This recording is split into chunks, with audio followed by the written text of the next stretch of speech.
Fever beat Lynx without Caitlin Clark to win WNBA Commissioner's Cup Minneapolis. Even with Caitlin Clark sitting on the bench in sweats after being ruled out for a groin injury, the Indiana Fever delivered the Minnesota Lynx its first home loss of the season and snatched the Commissioner's Cup, and its $500,000 pot, in a 74-59 win on Tuesday night. Led by 16 points and 12 rebounds from veteran forward Natasha Howard, the Fever delivered one of the more surprising upsets of the season.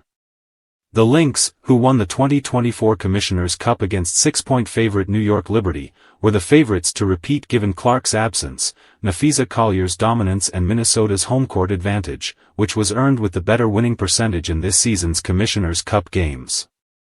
The Lynx jumped out to a 20-12 lead after the first quarter, but went cold in the second quarter, shooting 18% from the floor. The Fever went on an 18-0 run during that span. Minnesota managed to cut the Fever's lead to 9 points early in the fourth quarter, but the hole was too much to overcome, especially as the WNBA's best long-range shooting team went uncharacteristically cold and shot just 25% on threes. Minnesota coach Cheryl Reeves said she felt her players grow impatient offensively. "We had some easy shots that didn't fall, as did they, particularly early in the game," she said. "Then they kind of got their rhythm going, and we just sort of lost ours." Collier struggled, playing one of her least efficient games of the season. Minnesota needed several others to step up, but Collier received little help from the Lynx's usual suspects like Courtney Williams, who shot 4 of 14 from the floor, and Kayla McBride, who finished 1 of 7. Alana Smith led the Lynx with 15 points. Minnesota scored a season-low 27 first-half points and finished with a season-low 59 for the game.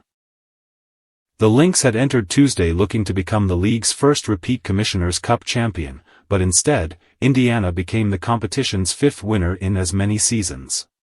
Last season, Minnesota pointed to its upset in the Commissioner's Cup as a season-turning moment to establish itself as elite. Though the result is different this time, the loss doesn't impact the overall win-loss record for either team. Smith said this game could also be a turning point for Minnesota in terms of self-reflection. "It's good to look at it as a learning opportunity with a growth mindset," Smith said. "We always want to play our best basketball, so we have to take this game to heart and learn, and make sure we don't do this again." The win was a testament to the Fever's growth, especially after dropping 3 of their last 5 games. Fever coach Stephanie White has stressed the importance of her team improving defensively since she assumed the role last fall. On Tuesday, in the Fever's most consequential game of the season, Indiana played its best defensive game yet. The Fever were disruptive in the half-court, forcing 16 turnovers, while holding Minnesota to a 34.9% shooting from the field. In Clark's absence, Indiana reserve guard Sydney Colson played 21 minutes off the bench, the most she had played since June 14, frustrating McBride and Williams, who combined for only 5 made shots. Indiana has struggled with its defensive discipline at times this season and entered Tuesday's game just 8th in defensive rating. But they recorded fewer lapses en route to their win. Indiana was balanced on offense, with 5 players scoring in double figures, but it was their defense that was instrumental in its first-half rally. This article originally appeared in The Athletic.